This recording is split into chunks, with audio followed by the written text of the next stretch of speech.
सूचना सेठ ने जिस तरह अपने 4 साल के बेटे को मौत के घाट उतारा है, उसे जानकर हर कोई हैरान है। इस मामले में नए नए खुलासे हो रहे हैं। पता चला है कि 7 जनवरी 2024 को जब सूचना ने अपने बेटे की हत्या की, उससे पहले उसके पति वेंकट रमन ने उन्हें वीडियो कॉल किया था। वीडियो कॉल के बाद ही सूचना ने इस वारदात को अंजाम दिया है। तो आइए जानते हैं क्या है इस मर्डर के पीछे की पूरी सच्चाई।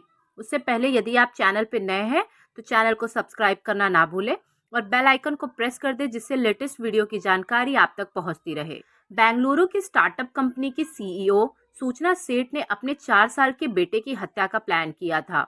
इसी प्लानिंग के तहत सूचना अपने बेटे को लेकर गोवा आई और होटल रूम में उसका मर्डर किया। गोवा पुलिस ने मर्डर के 2 दिन बाद बुधवार को इस बात की आशंका जाहिर की थी। गोवा पुलिस के मुताबिक जिस होटल के कमरे में महिला रुकी हुई थी, वहां से कफ सिरप की 2 खाली बोतल्स बरामद हुई थी। पुलिस को शक था कि मर्डर से पहले सूचना ने अपने बेटे को कफ सिरप की हैवी डोज दी थी। सूचना ने कफ सिरप की एक बोतल होटल के एक स्टाफ से मंगवाई थी।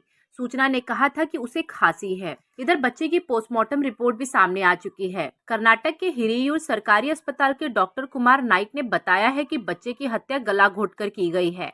ऐसा लग रहा है कि तकिया या तौलियों से गला घोटा गया है। हाथ का इस्तेमाल नहीं हुआ है। बच्चे का चेहरा और छाती सूज गया था। इसकी नाक से खून भी बह रहा था।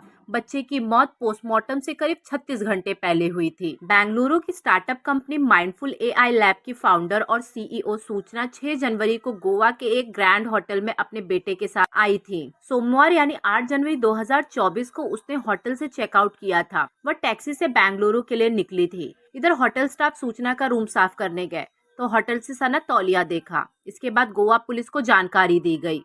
पुलिस ने कहा, सर्विस अपार्टमेंट में एक तौलिए पर जो खून के धब्बे पाए गए हैं, वे उसके अपने कलाई काटने के कारण थे।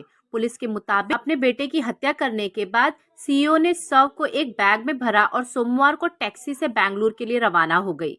पुलिस ने बताया कि हत्या का पता तब चला जब अपार्टमेंट का हाउसकीपिंग स्टाफ उस समय कमरे की सफाई करने गया जिसमें वह रह रही थी। उसने तौलियों पर खून के धब्बे देखे। सर्विस अपार्टमेंट प्रबंधन ने तुरंत पुलिस को सूचित किया। एक पुलिस इंस्पेक्टर ने टैक्सी ड्राइवर से फोन पर बात की जो आरोपी महिला को बेंगलुरु लेकर जा रहा था। इसके बाद उसने गाड़ी नजदीकी पुलिस स्टेशन पे मोड़ ली और पुलिस ने महिला को पकड़ लिया। सोमवार की रात कर्नाटक पुलिस ने बेंगलुरु पहुंचने से पहले चित्रदुर्ग से उसे हिरासत में लिया।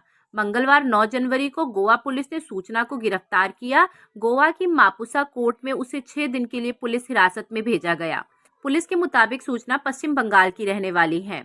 वह बेंगलुरु में रहती थी। वहीं वेंकट रमन केरल के रहने वाले थे।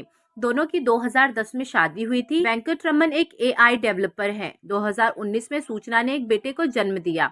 हालांकि 2020 से सूचना और उसके पति के बीच विवाद शुरू हो गए। इसके बाद दोनों ने 2022 में तलाक की अर्जी लगाई।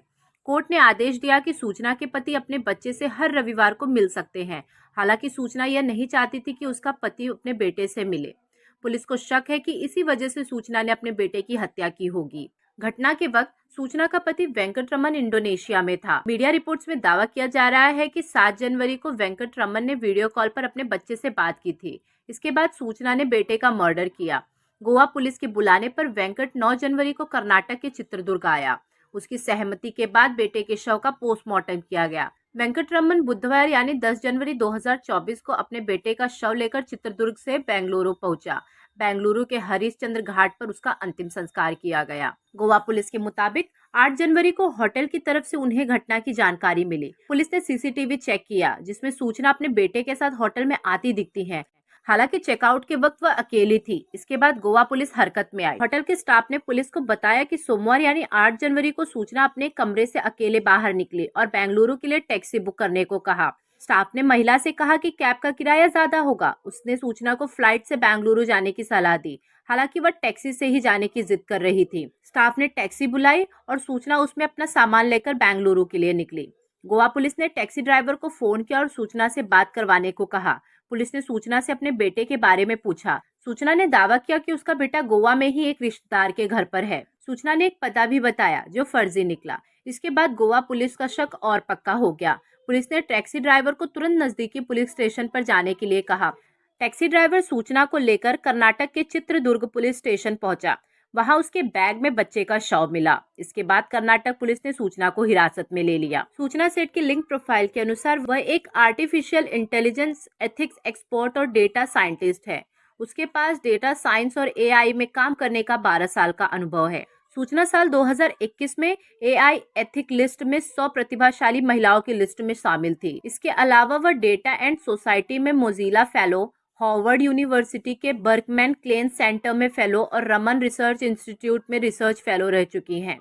इतनी पढ़ी लिखी और कामयाब होने के बाद भी सूचना सेठ ने यह कदम क्यों उठाया, इसका खुलासा फिलहाल अभी तक नहीं हो पाया है।